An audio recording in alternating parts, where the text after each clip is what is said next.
देखिए यह एक दूसरी कुंडली है। यह भी एक स्त्री जातिका की कुंडली है, स्त्री की कुंडली है। समय है 4 बजे शाम का और जन्म तिथि है 7/4/1994 और स्थान है रीवा मध्य प्रदेश। देखिए ये कुंडली आप भी तैयार करिए और देखिए जो हमने पिछली कुंडली में जो जो फैक्टर्स बताए हैं आप उसी नियम को, उन्हीं फैक्टर्स को यहाँ भी आप देखने की कोशिश करिए तो आप पाएंगे कि वो इसमें भी सिद्ध होता है। यहाँ पर जो लग्न है वो सिंह लग्न है, सिंह सूर्य की राशि यहाँ पर है और जो कि शनि से दृष्ट है, यानी कि लग्न पीड़ित है। लग्न के स्वामी सूर्य बनते हैं, वो आप देखिए कि अष्टम स्थान में जाने के कारण वो पीड़ित है। साथ ही सूर्य जो है वो राहु से पीड़ित है कि राहु की 5वीं दृष्टि सूर्य पर पड़ रही है और वो सूर्य जो है लग्न के स्वामी के रूप में अष्टम स्थान में बैठे हैं, तो लग्न और लग्नेश पीड़ित हो गए।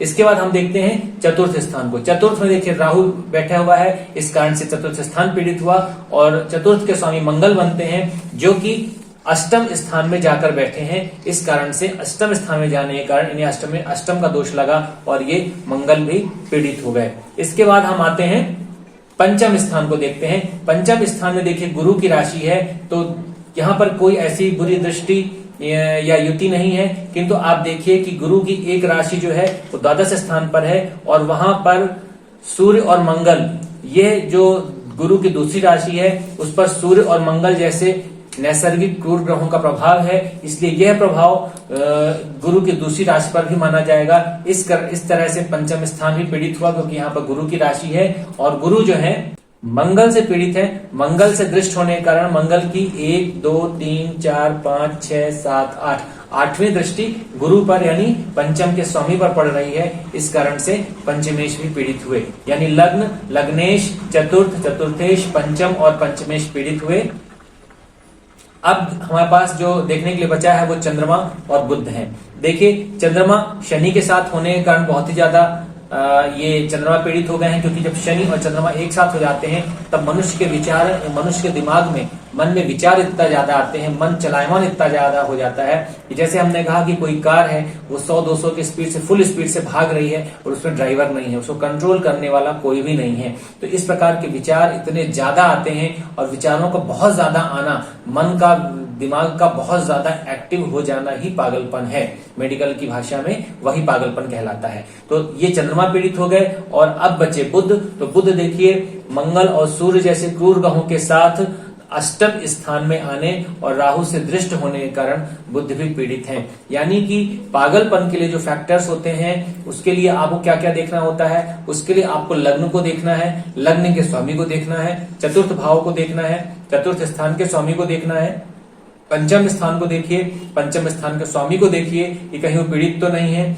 और साथ ही साथ चंद्रमा और बुध को देखिए। अगर इतनी सारी चीजें एक साथ पीड़ित हैं तो आप ये मान के चलिए कि सामने वाला 100% पागल है, उसको उन्माद रोग है और कुंडली में उन्माद रोग या उन्माद योग या पागलपन का योग है। और वैसे भी चंद्रमा जब शनि से विशेष तौर पर जब एक साथ शनि के साथ बैठ जाए और उस पर कई बुरे प्रभाव पड़ने लग जाते हैं, 2 या 2 से ज्यादा बुरे प्रभाव होते हैं, तो मन बहुत ही ज्यादा प्रभावित होता है और निगेटिवली प्रभावित होता है, निगेटिवली अफेक्ट होता है। तो यहाँ पर आप देखिए कि यहाँ पर चंद्रमा जो शनि के साथ भी है और यहाँ पर राहु का केंद्रीय प्रभाव भी इस पर पड़ रहा है।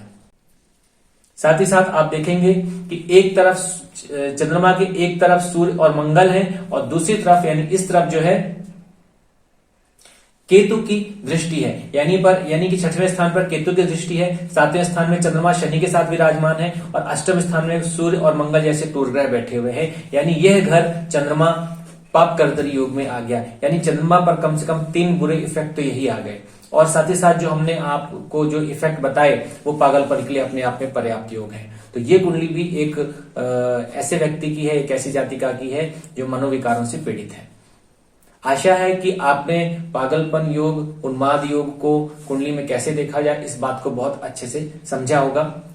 हमें आपके विचारों की, आपके कमेंट्स का हमें इंतजार रहेगा। आप अगर हमारे चैनल में नए हैं तो हमारे चैनल को सब्सक्राइब करें, लाइक करें और अगर आपको वीडियो पसंद आया है तो उसे अधिक से अधिक लोगों तक शेयर करें, जिससे हमारा जो देश है कि ज्योतिष जो है वो खेल खेल में ही हर घर तक पहुंचे और लोग उसको, जो ज्योतिष के बारे में एक ऐसी चीज है कि बहुत ऐसी चीज है जो हर कोई नहीं सीख सकता, वो ये विचारधारा बदलनी चाहिए और हर व्यक्ति को ज्योतिष आनी चाहिए, क्योंकि ये हमारी ऐसी विद्या है जो बड़ी कमाल की है और सबको आनी चाहिए। तो हमारे इस पुरातन ज्ञान को आप सभी जीवित रखने में हमारा सहयोग करें। धन्यवाद।